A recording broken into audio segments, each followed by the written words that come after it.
ಒಂದೇ ಸಲ ಊಟ ಮುಗಿಸ್ಕೊಂಡು ದರ್ಶನಕ್ಕೆ ಹೋಗೋಣ ಅಂತ ದೇವಸ್ಥಾನದಲ್ಲೇ ಊಟ ಮುಗಿಸ್ಕೊಂಡು ದರ್ಶನಕ್ಕೆ ಅಂತ ಹೋದ್ವಿ. ಅಷ್ಟೇನು ರಶ್ ಇರಲಿಲ್ಲ, ಎಲ್ಲ ಕಡೆ ಫ್ರೀ ಆಗಿನೇ ಎಂಟ್ರಿ ಆದ್ವಿ. ಆದರೆ ಟೆಂಪಲ್ ಒಳಗಡೆ ಮಾತ್ರ ಬ್ಲಾಕ್ ಮಾಡಿ ಬಿಡೋದ್ರಿಂದ ಅವರೇ ಕ್ರೌಡ್ ಕ್ರಿಯೇಟ್ ಮಾಡೋ ಥರ ಇತ್ತು.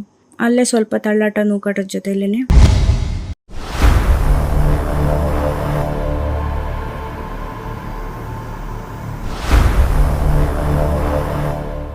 ಬಂದಿದ್ದೆಲ್ಲ ಬರಲಿ, ತಿಮ್ಮಪ್ಪನ ದಯೆ ಒಂದಿರಲಿ ಅನ್ನೋ ಹಾಗೆ ಆ ತಿಮ್ಮಪ್ಪನ ದಯೆ ನಮ್ಮ ಮೇಲೆ ಸ್ವಲ್ಪ ಜಾಸ್ತಿನೇ ಇದೆ ಅನಿಸುತ್ತೆ. Hi friends, welcome back to my YouTube channel.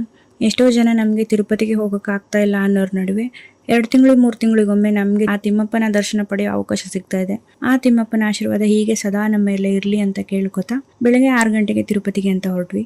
ಹಾಗೆ ನಮ್ಮ ಫ್ರೆಂಡ್ ಫ್ಯಾಮಿಲಿನ ಪಿಕ್ ಮಾಡ್ಕೊಂಡು ಹೊರಟ್ವಿ. ಬೆಳಗ್ಗೆ ಬ್ರೇಕ್ಫಾಸ್ಟ್ ಟೈಮ್ ಕೂಡ ಆಗಿತ್ತು. ಹಾಗೆ ನಮ್ಮ ಪರ್ಮನೆಂಟ್ ಅಡ್ಡ ಆಗಿರೋ ಮುಳುಬಾಗಲ್ ದೋಸೆ ತಿನ್ಕೊಂಡು ಜರ್ನಿನ ಕಂಟಿನ್ಯೂ ಮಾಡಿದ್ವಿ.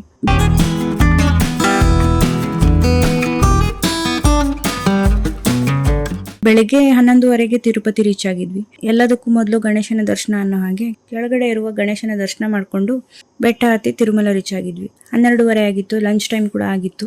ಒಂದೇ ಸಲ ಊಟ ಮುಗಿಸ್ಕೊಂಡು ದರ್ಶನಕ್ಕೆ ಹೋಗೋಣ ಅಂತ ದೇವಸ್ಥಾನದಲ್ಲೇ ಊಟ ಮುಗಿಸ್ಕೊಂಡು ದರ್ಶನಕ್ಕೆ ಅಂತ ಹೋದ್ವಿ. ಅಷ್ಟೇನು ರಶ್ ಇರಲಿಲ್ಲ, ಎಲ್ಲ ಕಡೆ ಫ್ರೀ ಆಗಿನೇ ಎಂಟ್ರಿ ಆದ್ವಿ.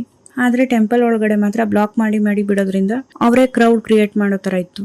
ಅಲ್ಲೇ ಸ್ವಲ್ಪ ತಳ್ಳಾಟ ನೂಕಾಟದ ಜೊತೆಲೇನೆ ಆಫ್ಟರ್ 4 hours ದರ್ಶನ ಮುಗಿಸಿ ಹೊರಗಡೆ ಬಂದ್ವಿ. 8:30 ಆಗಿತ್ತು.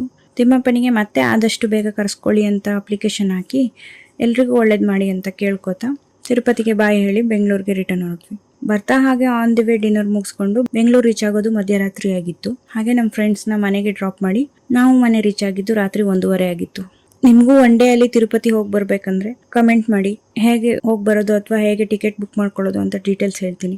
ಸೊ ಇದಾಗಿತ್ತು ನನ್ನ ಇವತ್ತಿನ ದಿನ. ನೆಕ್ಸ್ಟ್ ವಿಡಿಯೋದಲ್ಲಿ ಮತ್ತೆ ಸಿಗೋಣ. ಅಲ್ಲಿವರೆಗೂ ಬೈ ಬೈ, ಟೇಕ್ ಕೇರ್, ಶುಭರಾತ್ರಿ.